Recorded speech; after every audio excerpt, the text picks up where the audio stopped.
What's up, my loves? I got a request to do something that I've been meaning to do to some of these all over templates anyhow, so I figured I would make it a quick tip video. Some of you are asking how you can turn the all over designs into 13 by 19 designs, and I do feature that in some of the especially the remembrance shirts videos, because a lot of times even if I do an all over design, they'll want a bunch of the 13 by 19s because they're less expensive and they have a quicker turnaround. So I'm going to show you all how to do that, and I have quite a few to do, so I think I have 3 lined up that we're going to work on today. So the first thing is, if you designed on the all over template, of course you have more space to play with, but we want to imagine this as if it is a 13 by 19 space. So the first thing that I'm going to do is save as, because I don't want to mess up my file here. Now you can always design these as if you're going to do a 13 by 19. That's what I do with most of my remembrance shirts. I don't design outside of my 13 by 19 box. So I'm going to show you how you can do that from the beginning. But I'll also show you, if you already have an all over, how you edit it. So I'm going to call this one 13 by 19. And let's save it.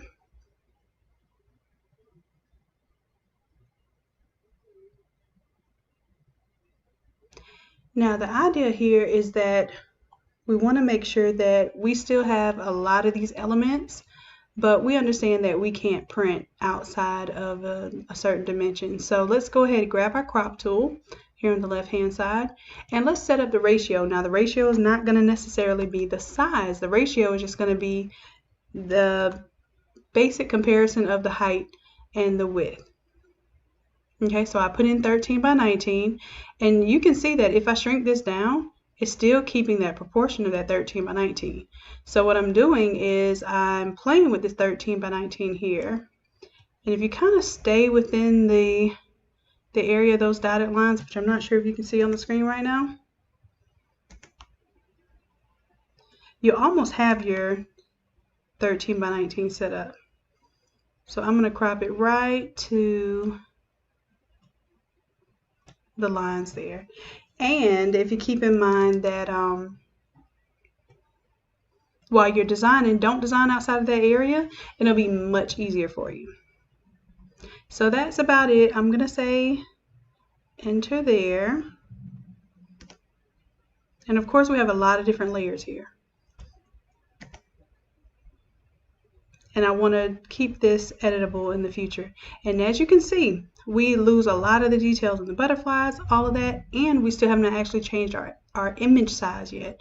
So now I'm going to go to image size, and I'm going to click inches so that I can see. And I'm going to tell it that I want it 13 inches. It should automatically make it 19, and then I'll say okay.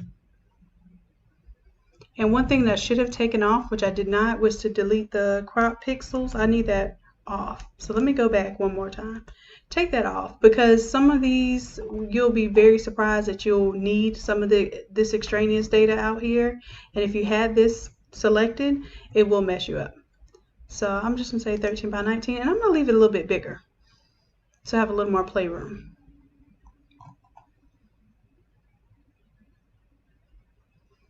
So I'll hit enter to actually crop that, and I don't have delete crop pixels selected, so make sure that's there.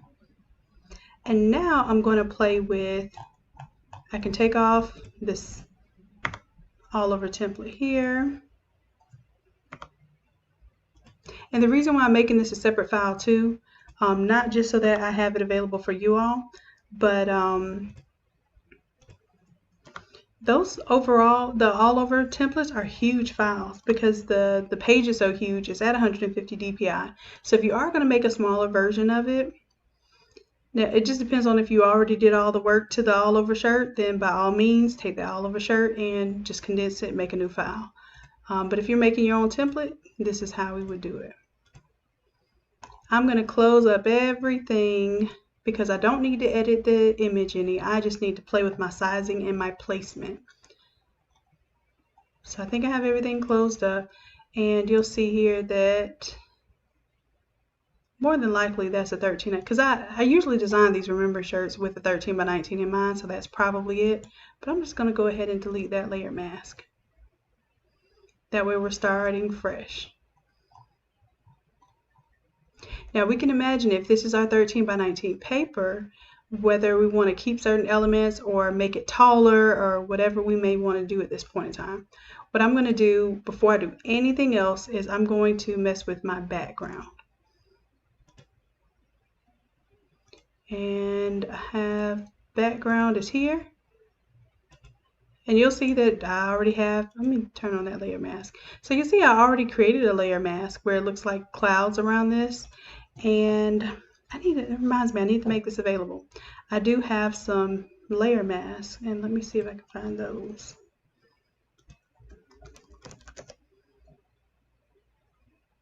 So I have this file with my grunge clipping mask. So I just have a few masks that I use like interchangeably. I can show you how to make your own mask too. I'm going to come off of this crop so that I don't miss and crop the wrong thing. And that's another one we're going to do today. Once I show you one time, I'm going to show you how easy it is to keep going through and editing your overall templates. So this one has clouds. I will show you how to first, okay, this one I'm going to show you how to create a mask from scratch, just in case you don't want to buy a mask, or you don't, you may not have the ability to buy a mask right now and you already have a template. So let's delete that layer mask and I'm going to start fresh. So first thing I'm going to do is with my background, I'm going to go ahead and make a clean layer mask, right? Then I'm going to grab my gradient tool and make sure that I have the foreground to transparent selected. And right now my black is my foreground, so I'm good to go.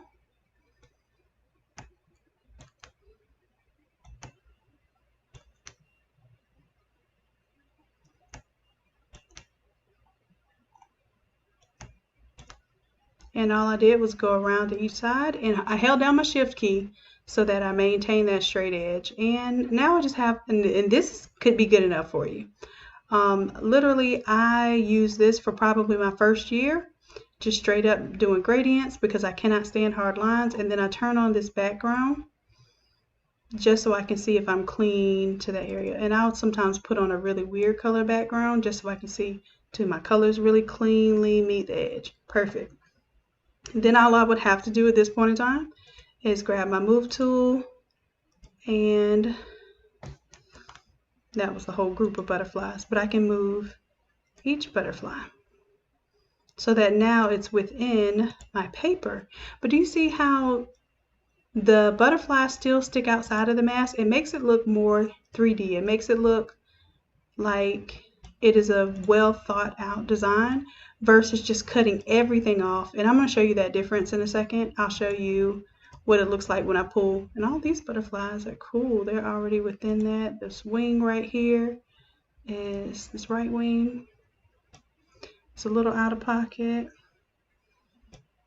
And all I'll do, I'll just transform it and rotate it a little bit so that it can still exist but not be cut off by the edge there. That's it. That was a very, very simple gradient. Now I'll show you how to make a more complicated. I still do the gradient first, but I'm going to complicate things just a little bit because I'm going to add to this mask. Now, one thing I was going to show you before I do anything else, let me show you what it looks like if I take that same mask and I make it apply to everything.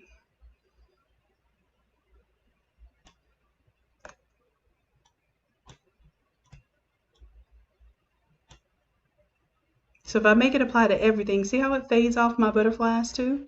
And that's like your quick fix way of doing it. I'm not gonna lie to you, it's been times where I didn't have time to manipulate the image anymore and I just had to fade off everything. Whatever was touching the edge got deleted. And if I turn off this red, you'll see that it still looks lovely. It still looks nicely designed. But does it look as good as when we took a little time, we disabled that layer mask to make sure that we had some design elements that popped out from the frame? I don't think so, but it is a very subjective issue. So that's an option too, to put a mask over everything and make that work. So we're going to, I think I'll just disable it. So I'll keep it disabled just in case someone wants to use that as a mask. So now I want to make a cooler mask, and for that I'm going to grab my paint brushes and I'll use the clouds.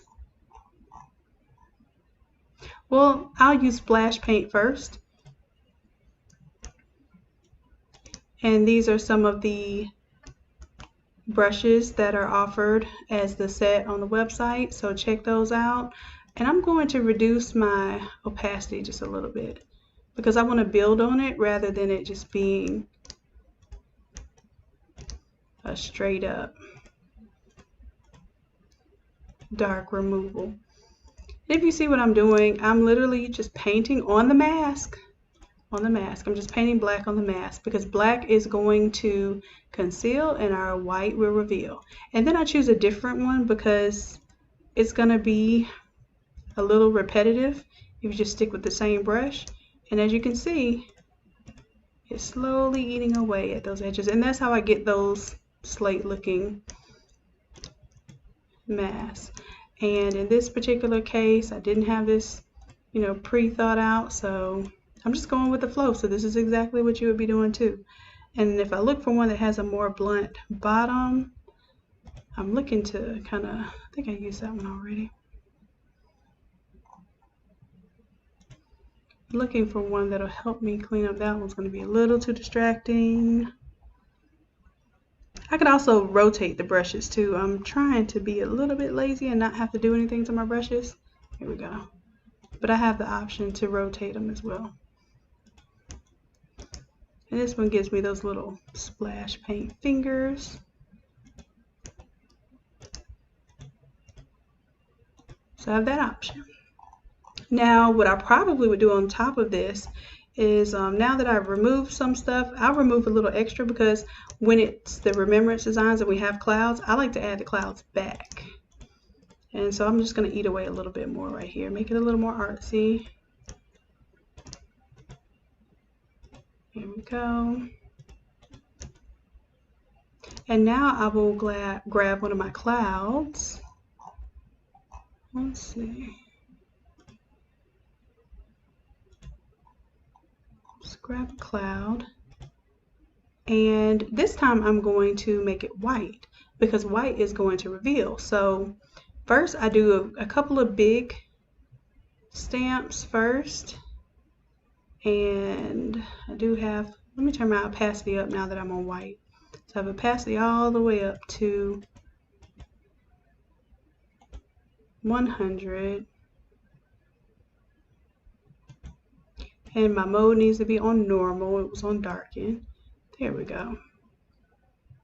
And you see now I'm getting my cloud look back.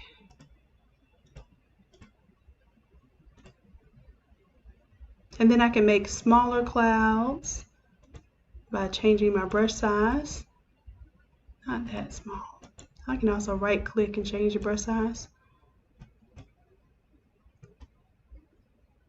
And then maybe now I bring the opacity down a little bit because I want these clouds to be a little more transparent.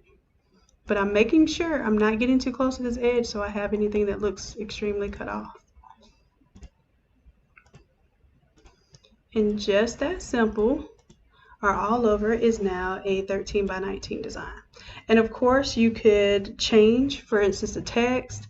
You have a lot more top and bottom area now, so you might want to shift your text. You might want to change your size of your butterflies. I might make the bottom butterflies bigger now that I have more space, but that is the generic idea.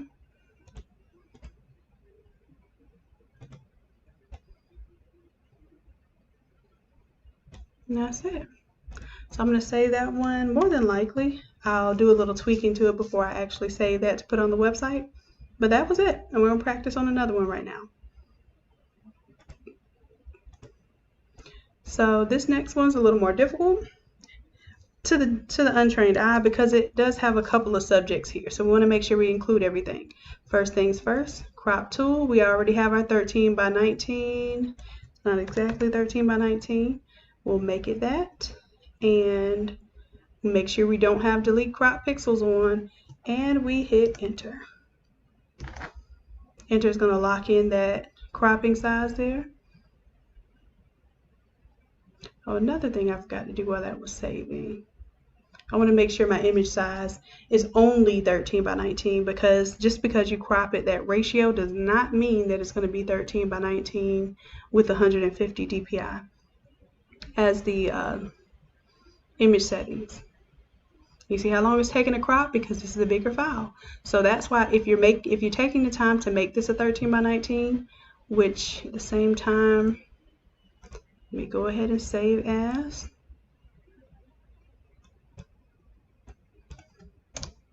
I will put 13 by 19 at the end. Well, I don't need to, because this one I just took words all over off, so I'll know that that's 13 by 19. Because that's what most of my files are. I don't design a lot of all over shirts. Normally, my all over shirts are ideas for my 13 by 19s that I will translate into an all over shirt. So that'll be another quick tip video showing you how to take a 13 by 19 and either combine it with one of the all over examples, or to convert it to an all over shirt. All right, let's get it going. We can go ahead and turn off the oversized template there. And now we get to see, okay, I can kind of see what we're working with. We'll get an idea for how we want to scale all of this. And the first thing I'm going to do is select everything, because I know that this scale is going to be off. It is definitely going to be off. So I'm going to select everything. Zoom out a little bit, Control T. I don't have any layers locked right now since I deleted the locked area of the t-shirt template.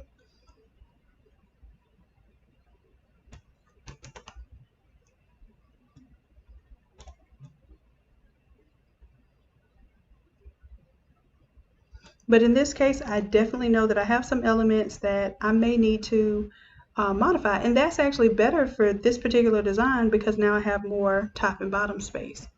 And I still forgot to save that as a different image size. So it's thinking real hard right now. Let it think, let it do its thing. And then this time I'm going to show you how I use one of the grunge clipping masks to just one and done it. That's it. And you'll see why when I make, and matter of fact, I probably should save that one I just made. So you can save whenever you create a clipping mask, save it. I'm positive you will use it again. All right, let me zoom in here.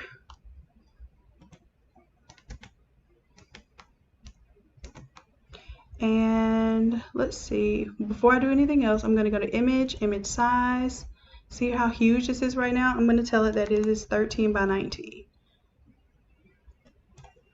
Much smaller file size. So it went from 100 megabytes to 15, basically 16 megabytes. And this is really important because if you continually save these really huge all over shirts and you're not doing these all over designs, then you are essentially, using up resources you don't have to. Computer resources, storage space, just the RAM, the computing power of your computer. You watch how once I reduce this in file size, how much easier it is for it to save and to not crash. That's the big deal. As a Photoshop will do that from time to time. You stress it out, it will cause you stress. Okay, so yeah, because it definitely just said that we dropped frames right then because since the stream quality may have been affected. So I'm sorry if that cut out on you guys, but that is a good example of what these large files really do. Okay, so now let's go ahead and convert this. So we have bulldogs. I'm going to go ahead and take the bulldogs, hold down my shift key, right click and grab my hornets, and let's shift, bring those up. I have a lot more space now, but I'm still going to be aware that I'm probably going to fade off these edges. I don't do these hard edges. Y'all know this about me. So logo 1 and 2 now. I'm going to come up. I'm going to hold shift just to kind of keep the proportion. And it looks like you can kind of move to the right a little bit. And as a matter of fact, I know that halfway here is what, 6. That's 7, so 6.5 is my center point for 13. And I'm just doing that so that I can understand where my center is, and also kind of where to at least visually lay things out. All right, so state champs, let's take that. Oh, I forgot we were using it to hide that foot. We'll still hide the foot with it, but we'll just move it down for now. And then we have our left and right player. I'm going to grab them both. Control T to transform them, and I'm going to make them a little bigger now that we have a taller space to work with. Still making sure that they're inside of the artboard, because I'm going to have the players hanging out of the background, but I definitely don't want them getting clipped by the paper. That would definitely defeat the purpose of why I like to do these, you know, kind of nice designs that let you feel like it's not a sheet transfer. We want to let sublimation really stand out. And it appears my drop shadow here. Let me reduce that a little bit. It's looking a little heavy.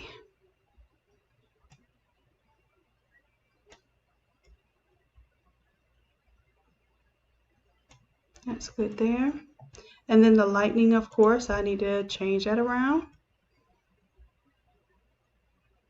And I'm going to fade it from white from the top to bottom anyway, but that's good. Let's see if this lightning may possibly need to move a little bit. Now I have a taller sheet. Let's drag it down. Perfect. Now my flares.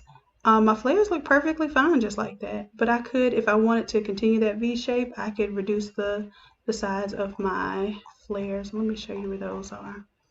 Flares are here. Control T lets me see how big the entire space is, and I could reduce that size and move it to my taste.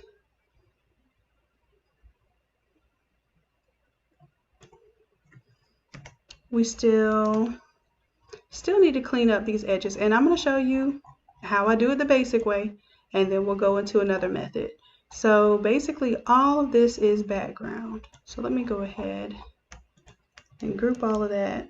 Turn it off for a second just to make sure it is indeed background. And then this I always have a crazy color in the background just to let me know if my edges are clean. So we'll go ahead and call this background, and we'll create a layer mask here. So one thing I can do straight up, do this gradient, and I'm just doing it to the background. I'm going to start from the inside meat. Let me show you a difference. I have to show you all the difference with this gradient here. Oh, and I have white selected. I need to definitely make sure black is selected, because black is going to conceal and white will reveal. So if I start from here and then I start my gradient, you won't really see it until you get ready to print, but it's still going to have a hard cut edge there. You want to start from your inside meat. So I'm starting from inside the graphic. Then I'm pulling in. And now I have a nice clean, and this is the reason why I put that color behind it. My actual background does not touch over here. Now, of course, those are my flares. My flares are hanging off a little bit. So I could even take my flares and pull them into my background, just in case my flares happen to have color. And see, now they fade off before the edge. Anything that might get cut off. So these logos here probably need to have, if anything that's going to touch this outside, it needs to have a layer mask on it. So I'll take those logos, I'll group them, and let's go ahead and let's do a layer mask just for those. So anything in the future, any of those oversized logos that hang outside of this area are going to be nicely and cleanly faded off. So I'm going to go back to my background, and I am going to delete that layer mask because I want to show you a different method. Let's do one of these. Now I do stack them too. As a matter of fact, you'll see if you combine them, you can get some really cool features there. So I like those three combined because I want a darker mask. I want to see, I spend a lot of time putting those diagonal lines in there. I want to see that work. So what I'll do while I'm here, I'm going to duplicate those layers, and then I'm going to merge them. And now this will be grunge mask, what? 4, 5, 6, 7, 8. We'll just call it 8 for right now. And we'll see that that is, oops, a combination there. So let me grab my move tool. I can just drag it literally from this file. Of course, I have this other large file in the way. And then this one, I'm going to go ahead, do my image size. Yep, see how big that is? 13. It should be somewhere around 19 now. And if one is over, I always make it the largest number. I make the appropriate dimension. So I want that to be 19. I'll save that.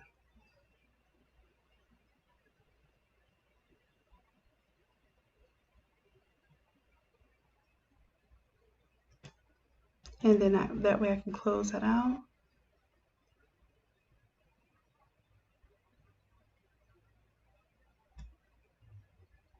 I thought I did just close out. Maybe I closed out my other one. My bad if I did. Okay, it's still there. Here we go. All right, so now I should be able to drag from one to the other. You'll see it just shows up black right now, but that's perfect because it lets us know if I do Control T, I can clearly see if my mask is exceeding the dimensions of the page. And I can even hold down Shift and stretch it out disproportionately to make sure that I'm getting the biggest bang for my buck. Even that looks cool if you were just to use the mask itself as a color. Really cool. Now I'm going to drag it below my background folder, and then I'm going to right click on background and tell it that I want this to be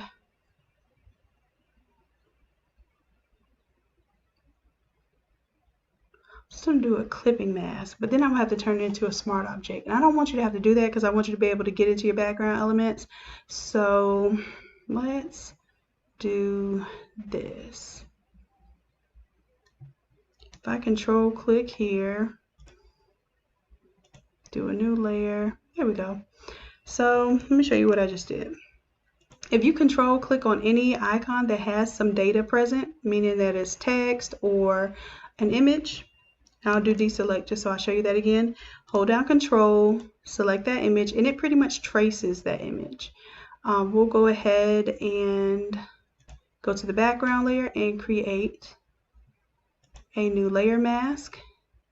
And then if I go ahead and turn that one off, you'll see that it exactly replicated that. So now I can get rid of that mask. So it used it more or less as its own stamp. Then I can see here, okay, my lighting. So my lighting is white, so I don't worry about white going outside of here unless the white has a tint to it. But if I wanted the lightning to go inside of the background area as well, I could certainly do that.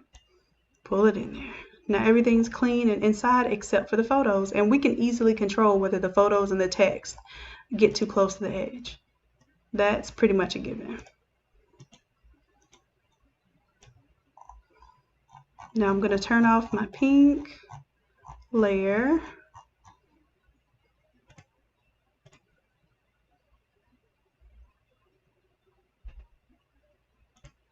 And as a matter of fact, let's do a solid color. I always like to test what it would look like on black, even though I do not print a lot of black shirts. When I do, I charge a lot for them because I have to use these laser prints that I don't like the quality of. That way when I turn on the pink now, you'll see that's my slate layer. And let's go ahead, Control T for this pink, and make it to where I can see exactly what's going on here. So that one is now a 13 by 19. And if you feel like, you know, your image is a little too close to the edge, just move whatever elements are too close. So we'll move the player over if you feel like that's gonna, because sometimes printing too close to the edge of the paper will give you marks on the edge of the paper. I will not lie to you. So it might look good to make it as big as you can, but sometimes you need to give that up and give yourself some margins. And for this mask, I'm gonna make this mask, and you can move the mask independently. Let me show you how you do that. I have a link right here and it automatically links it. So the mask will move with that entire group. But if I want to move it independently, I unlink it. Now I can move that mask. independently. So I want State Champs to kind of hang out a little bit. And there we go. And I always leave a little more space to the top, because when that printer starts printing, if there's any curl at all at the edge of that paper, it shows me who's boss. And it puts ink on it every single time. All right, so that's it. 13 by 19. Boom, done. All right, I like y'all helping me get work done. All right, so I will turn that off. Save that one.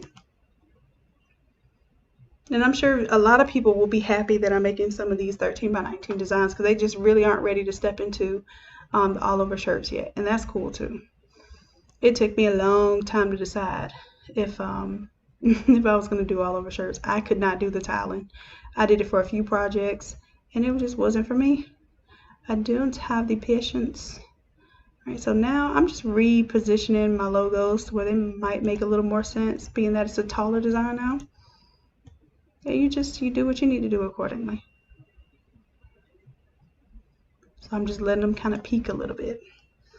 Okay, so I'm happy with that. I'm gonna save, close out, and I hope y'all are still here with me, because this internet's been acting up since the quarantine time. And let me see if you all have any questions, because I am doing this one live. I want to show you that a lot of things that I do, the reason why I want to do them live is because I do want to show you, number one, how much time it takes, whether that's a little bit of time or a lot of bit of time. And then also, if y'all have questions, when I'm recording a video, I can't really take your questions. So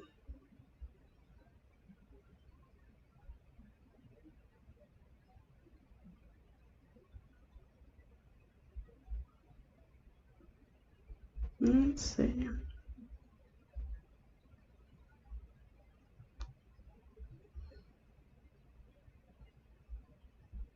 Okay, so Kimberly, the cloud brush, yes, thank you. Yeah, you can purchase, there's a pack of brushes that you can purchase. I think it has over 400 brushes in there. But all the brushes that I use when I use a splash paint, I use the flares, like the bling flares. I use, what else? The lightning, the clouds, all of those are in that brush pack. Now you can go to brusheezy.com, BRUSHEEZY. I have used some brushes from there, and it might just have been the ones that I played with. I wasn't really happy with them, but I did use them, and I think I did a video on the ones that I did download for free. You're welcome, Kimberly. All right, so we'll do that with this last one here. Matter of fact, I have quite a few 13 by 19s to make from all over shirts. So if you're here, then you're welcome to watch me work. I'll just extend the video and let it play. All right, so here we go. First things first, get our crop tool. Make sure we select 13 by 19 as our size. And if you're using a different size, let's say you're doing 8.5 by 11, you type in 8.5 by 11. So I'm going to do 13 by 19. Make sure delete crop pixels is not selected. Hit my enter. It's going to do a little work for me. And then I'll do image size. I'm going to make sure that it is 19 inches tall. And then it makes it a little less than 13. I don't know what that translates to, why it's doing that when I clearly told it 13 by 19. But just scaling it down, it may lose a little bit of a percentage of an inch. All right, so now I know what I can get rid of. I can get rid of my all over guidelines. That's extra layers I don't need. Now for my artwork for my senior 2K20, that I know for a fact I probably want to center it now that it's not an all over shirt. And now I can start dealing with my placement and my elements. And now you see, once you get the get your mojo going on this, it's not that hard. And I may even have to change my layout just a little bit, just because it's a taller layout. But that's no problem. You should be able to do that just fine. Using your eye, your design eye.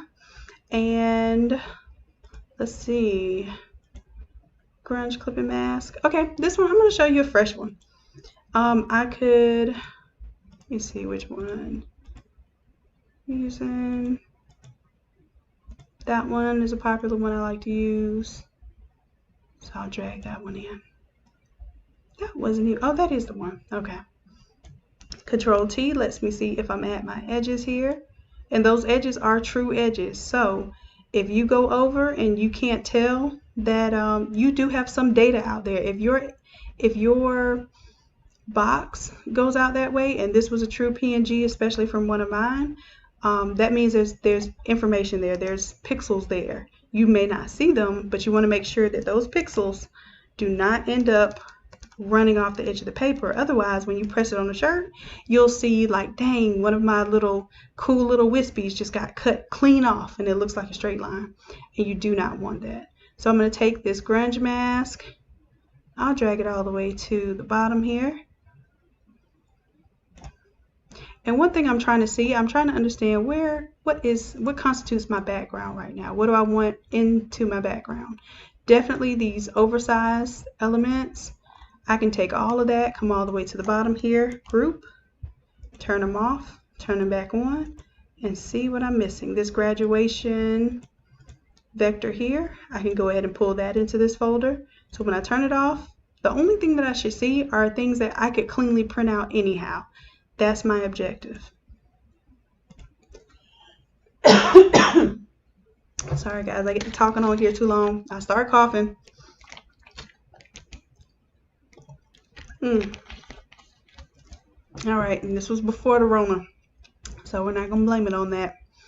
All right, so I want to make sure too, now that I'm scaling this down, I don't really see this design element too much, so I'm going to Control T to transform that, bring it down in size so that I get the gist of that part of the design somewhere. I'm trying to see how, okay, I like it down there. That's cool. Might bring it up just a little bit.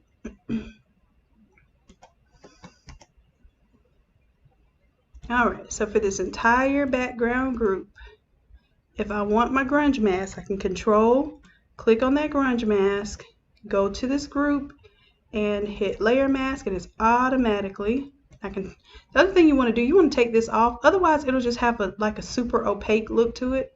Go ahead and take that grunge mask off so you can really see what it looks like. And now I can tell some of my elements that need to be resized because I'm losing some stuff. So let's take this logo, Control T, let's bring it down in size a little bit. And now I start to see my background image a little bit more. Same thing with the background logo. I'll go into my background there, the watermarked one. And now maybe I want to bring it down a little bit so I can see some of the other elements of what's going on. It was never intended to be fully seen anyhow, but I want to make sure I can at least see like the little eagle eye appearing right there. And even the background itself. So we have this slate mask that's on there right now. So maybe I want to Control T and play with it a little bit more so that I get the placement that I want. Trying to make sure I see my eagle's face though. And I definitely want to see that grunge right there in that red area. That works for me. Still have black going on down there. It looks like I've sort of lost my little graduation image there because I'm losing my, there it goes. I see the tassels now, I see the hands. Let's do a different layer blend mode here. So when I put it on overlay, I see it better. I like that better. And even the 2K20, maybe it's a little too big now. Reduce it and shift accordingly. It's all about your design perspective. Now, when you get a template like this, it does have some of these fonts in there. This senior font, I sell that, and the flame font, I sell that. So if you go online to innatelab.com, click on the 10-minute templates tab, and you'll see that I have uploaded all of the templates, the fonts, the PNG backgrounds and the brushes. And that's it, guys. That was simple. Just for you. I'm trying to figure out what I want to do with this because I want the arms and the hats to be visible, but I'm ending up with too much kind of disappearing there. So I'm going to make something else up. It's not what I came here to do, but I don't mind doing it. And let's put Brad Cap Silhouette.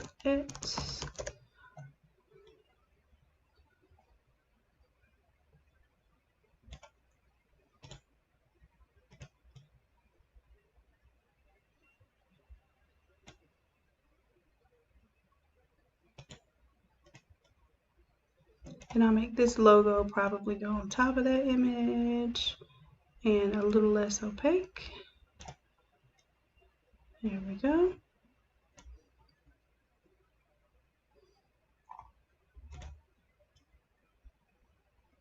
And then for the grab cap silhouette, I'm going to fade it off at the bottom because I don't like that hard line there. So I will grab my gradient tool, go to the inside meat of the graphic, shift and pull it up, and it just faded that off for me. I'm going to disproportionately squish it a little bit. Alright, so that gives me what I want there. I still have the watermark image in the back. And maybe I'll put it here so that it gives me a little cool contrast.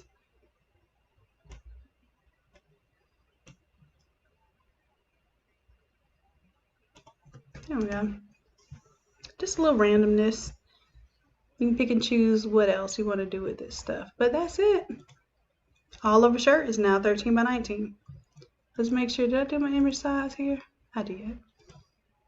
So now I want to save this as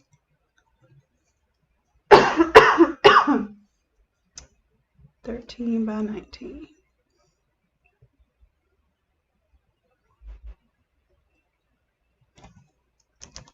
(13x19) and done and done. So do I have any questions, guys, while I have you here?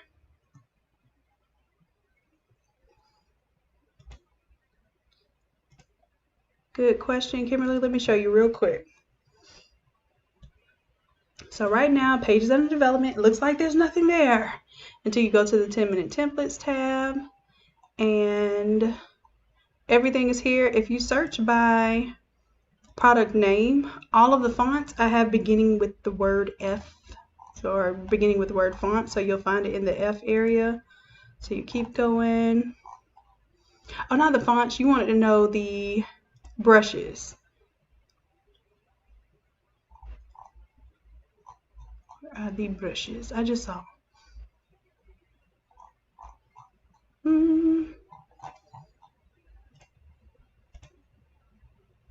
Just type in brush. Because I have a PNG pack and a brush pack. The brush pack is for those who have Photoshop and Affinity Photo. You can download this file and then double click on the ABR file. It's a brush file, and it will automatically upload into Photoshop. Now if you have Affinity, you actually have to import the brushes into Affinity, but as you can see here, it has flames, has lightning, it has some confetti, plenty of paint splashes. I didn't even put all the paint splashes on there. Let's see, a crackle there, just some different effects. These flares, they have some flares in there as well. So definitely that is a huge helper when it comes to creating some pretty ornate designs. I use them almost every single template I make. Now if you don't have one of these programs, Photoshop or Affinity, you can download the PNG pack, which is just 80. So you have 400 brushes, but you have 80 PNGs. And what I did was I took my brushes and I literally stamped them for you guys, stamped them onto an artboard, a 13 by 19 artboard, and then I made them into PNGs. So you could also, you can do this in Paint. You can do this in Microsoft Word. You can grab these PNGs and you can create some very very complex images in very simple programs, just because of the design elements that you're choosing to use, because these do have transparency to them. They're not just like a straight up black paint splash that if you change it to red, it's going to be a fully red paint splash. No, where you see the gray tones and the transparencies, it applies to the color that way too.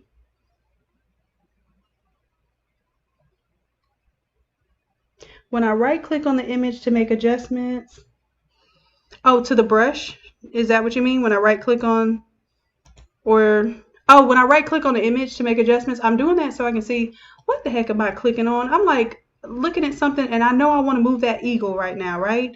So anytime that I click somewhere in Photoshop, if I right click, it's going to tell me exactly what I'm touching. So I can see, oh, I want the grad cap silhouettes. And that's why I name my files too. Otherwise, I'll be searching through this thing trying to figure out where something is, and I have a complex file and it'll give me a headache. So yes, I right click, I can see there I have the watermark I'm touching right now, the gradient fill, and what happens is the things that you're touching up closer appear on the list first. So does that make sense for you? Oh, if you have the brushes, then you have the cloud effect. You got it, girl. As a matter of fact, if you missed the beginning of this video, once I save it, go back and watch the beginning of the video, because what I did with the first file, the first remembrance file, I used the clouds to, the cloud brushes to bring back the edge of that 13 by 19. So I'll show you real quick on my, I'll just make another mask real quick. So let's turn that off. I'm going to make a fresh from scratch mask, okay? So let's do a new layer.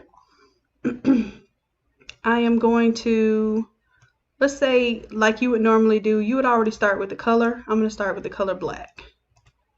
Bam. Color black, 13 by 19. I'm ready to make a mask. I am prepared. First thing that I do is I go ahead and make a layer mask. Because I don't deal with painting in the white and black. I just deal with the layer mask. I don't like the destructive methods. So I'm going to start from the inside meat. I'm not going to start from the outside. I'm going to start from the inside meat. Hold down shift. And if you don't hold down shift, your gradient can go any way it wants. I'm going to hold down shift so it goes straight vertical.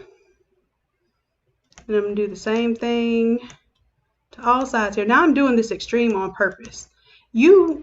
And let me turn this background on, because you don't think that there's stuff out there, but when you play with these gradients and you're fading stuff, there is stuff out there. Trust me. So the shorter you pull this in, I'm supposed to be on my mask. Go back one. Yeah, don't paint on the layer, paint on the mask. So the shorter I bring this in, the cleaner those edges are. And I do that on purpose too. So I get blunt, clean edges, and then I have some soft edges that I can play with here. So when I want to do clouds, what I don't do, and I'll show you in just a moment, I usually eat off the edges first and then build it back with the clouds. And here's why. Let me grab a cloud brush. Let me grab the brush first. And I have a cloud selected right now. So it's really big. I'm going to right click, bring that size down a little bit. And let me show you what happens when I paint with the black. So black is going to conceal. See what happens? I get the reverse cloud effect. So that's cool if I wanted to look like clouds where there were white clouds in front of what I'm doing. But normally I want to go the reverse way. So what I'll do is I will use the white. Since I cut in so much from the edge, I'll use the white to bring some of my edge back. And then I will just keep adding and adding. And now I have a cool little cloud frame. Now, because it looks so repetitive to me, I don't like it. So I will go and I will grab a different cloud.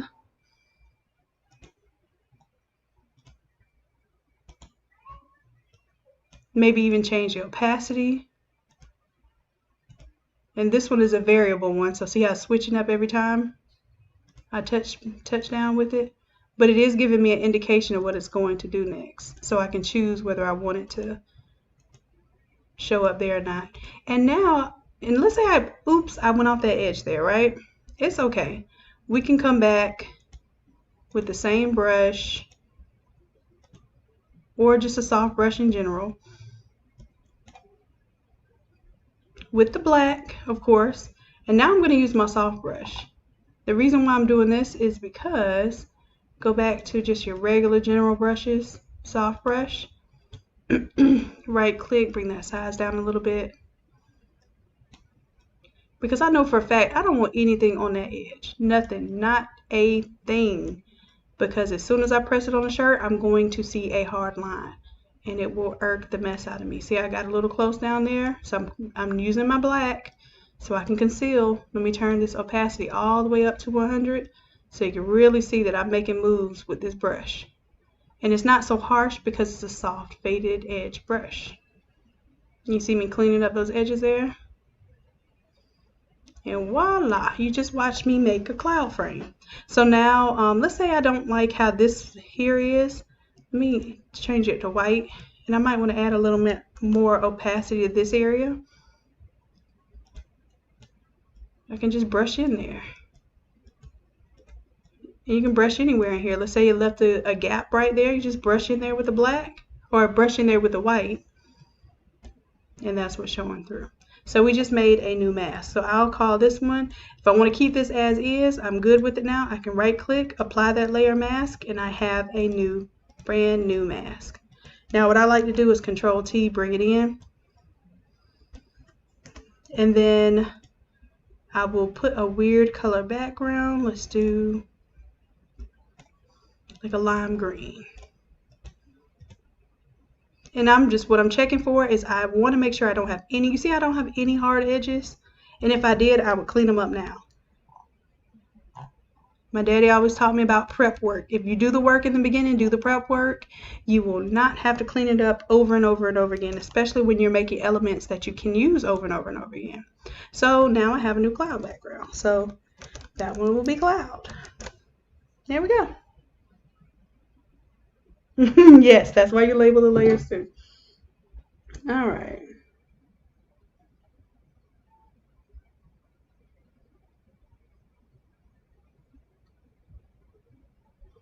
Cool, cool, cool. Any other questions while I have you all here? Do y'all want to watch me make some more 13 by 19s out of all overs and just hang out for a bit? Yes, you're absolutely welcome. Kim, I love doing this because when you all ask me live questions, it makes me understand what you really want to learn and where you really are. So absolutely. Thank you for participating and being involved. Every time y'all chat with me, I learn something more myself. In order to teach, you have to learn quite a lot in order to teach. So I'm still learning. Let me save that. So I have a new update to my grunge mask. And I usually make those by hand with the clouds. So now I'm glad that I have one that's ready to go. This one's ready to go. Let's see what other all over designs we have to break down. Oh, I have so many. Let's see.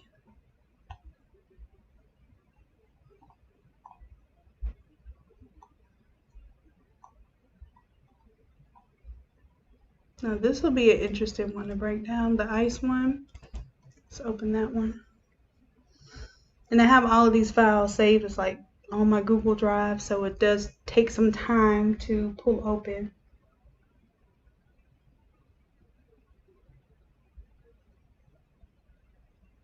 All right, I'm glad y'all will stick around. And if not, this will just be added content for somebody to watch at a later time. Some people are repetitious learners. They learn by seeing it or doing it over and over and over again. I'm the type that I'll take a short video over a long video, but I tend to make long videos, so that's weird. But yeah, I'll take a short video and I'll just do it over and over again. But some people like to see different ways to attack the same problem, and that's what we're doing right now. All right, so here we go again. 13 by 19. And this time, I'm going to shrink this one in a little bit because I think I did almost follow my rule where I kept my elements very close to the inside space there. So let's hit enter.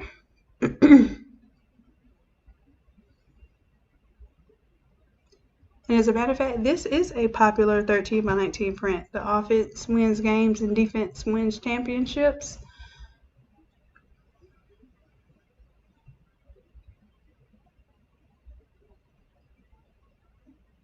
And there was another quick tip videos that we're supposed to do, how to use the brushes. So I may do that one. Matter of fact, I think that's what I'll do. After this tutorial, I will do that one as a quick tips tutorial because people want to know how to use those brushes. So I'll show you, we'll use the cloud brush, the lightning brush, the fire brush, and of course the paint splashes. Those are really popular. But here, I'm losing a little bit of my design elements. Let me turn off all of the stuff I don't need. I don't even need the logo there. Name of the team can stay. The ice can stay. Get rid of some of the extra ice.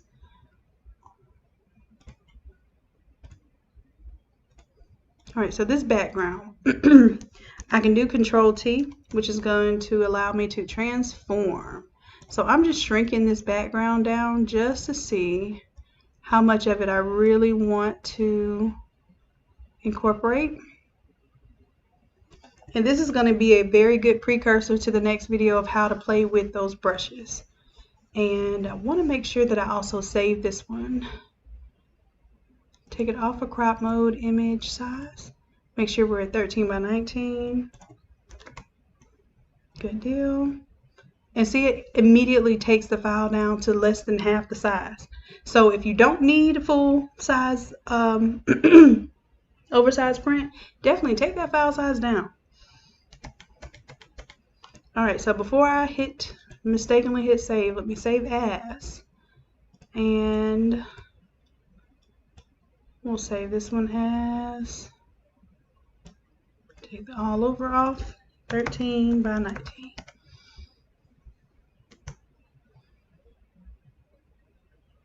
Alright, so I still like some of the design elements here, but as you can see, we have some things that are cut off.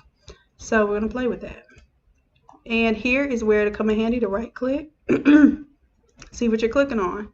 So I right clicked and I immediately knew I was clicking on that paint splash right there. If I do Control T, I can tell whether that paint splash is hanging off.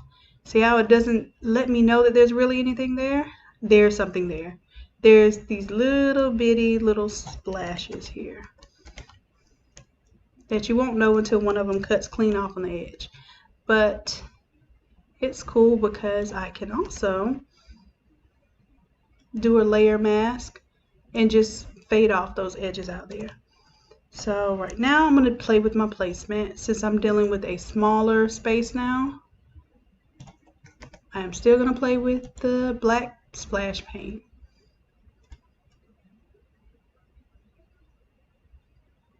I'm just going to build it a little bit different. Now it looks like, did I cut that off? I cut it off because it was the bottom hem of the shirt. So let's do this. Control T, transform it, flip it over. And now I'm going to hold down Shift and kind of squish this in as I want. So I still get a little bit of black down there. I still have my lightning exposed, but now my lightning is exposed the wrong way. And what I say by that is, if I'm doing an all over design, my lightning comes up from the bottom of the shirt and then I see my fibers or my fingers of the lightning go towards the graphic. But now it will be opposite. So Control T is going to allow me to transform it. I'm going to flip it around because now my fingers are within my design. So they're going to be coming from the black and extending past. All right. I can take off the sleeves. I'm not doing anything with those sleeves because they don't exist anymore. What do we have here? Oh, my background.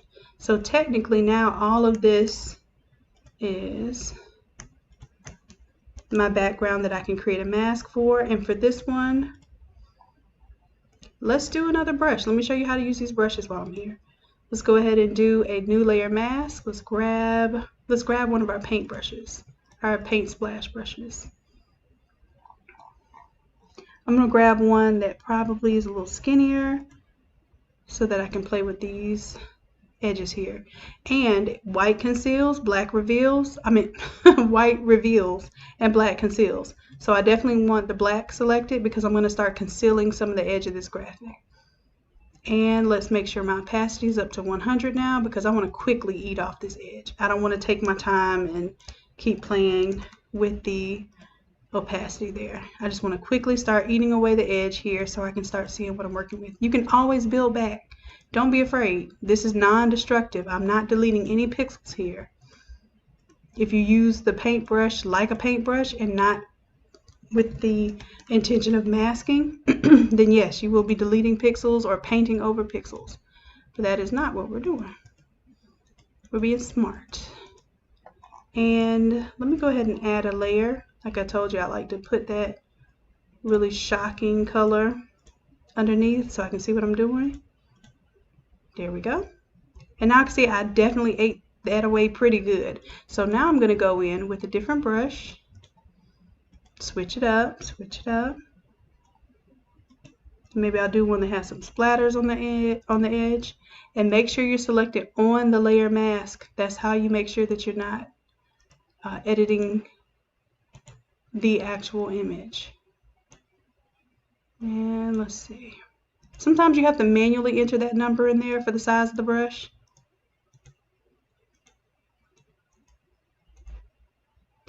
And here, when I start doing this, if I start to notice that it doesn't give me, this one is definitely, let me show you how to rotate a brush if you need to.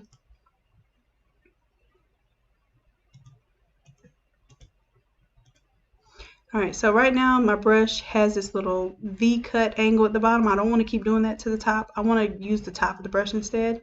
I can rotate the brush.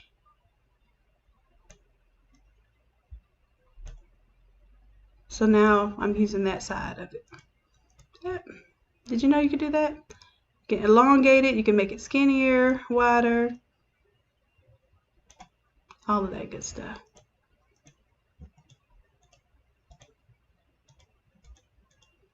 Alright, so now I'm going to go in with the lower opacity and just start eating away a little bit more. But this time, see how it's not taking as much off? It's just gently taking it away now. Last thing I do is go in with my soft brush because I don't really know if that was really cleanly getting those edges. And if I don't know, I either do the gradient or I come in with a soft brush. And I turn the opacity all the way up to 100 because I want to make sure my edges are clean. And I'm just cleaning these edges here. See how that just disappeared there from the edge? Making sure that my edges are clean. And now I can see that my lightning here. Let's see, did I click on the actual lightning?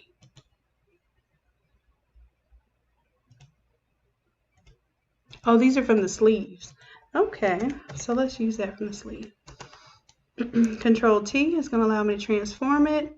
Like I said, I like my fingers to, when I'm doing a 13 by 19, they start from the graphic and go out.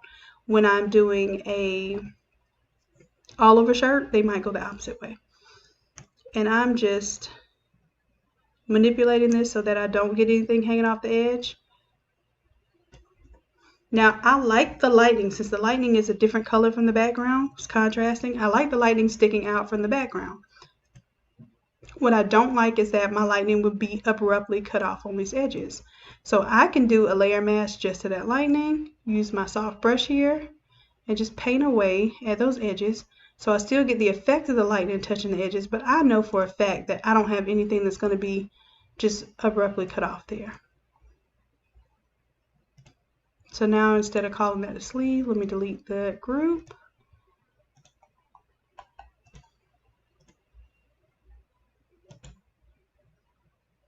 And I'm going to delete that group altogether. There's some more lightning somewhere.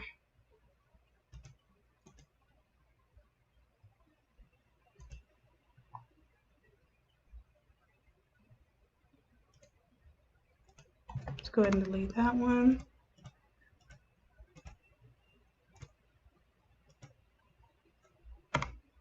All right. And then what I'll do is these two here, because I had it kind of balanced, I will duplicate those layers. And then, so I just put the exact same thing on top, Control T. Now I'm going to flip it horizontal. And now I have a carbon copy right next to it.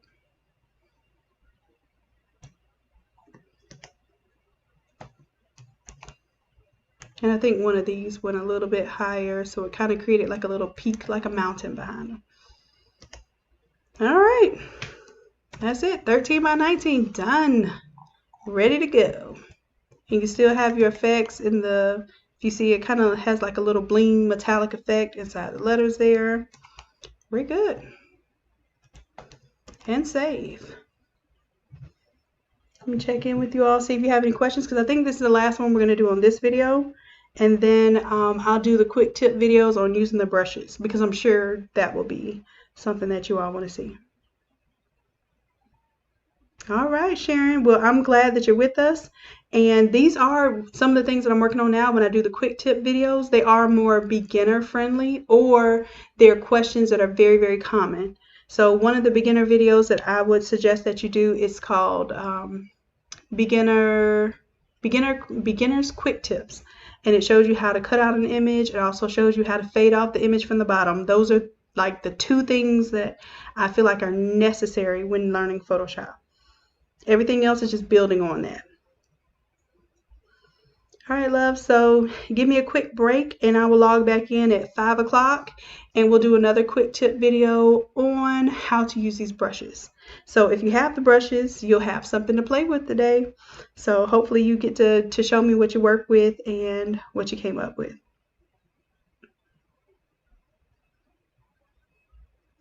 Alrighty, loves. I appreciate y'all taking the time with me and I will see you shortly.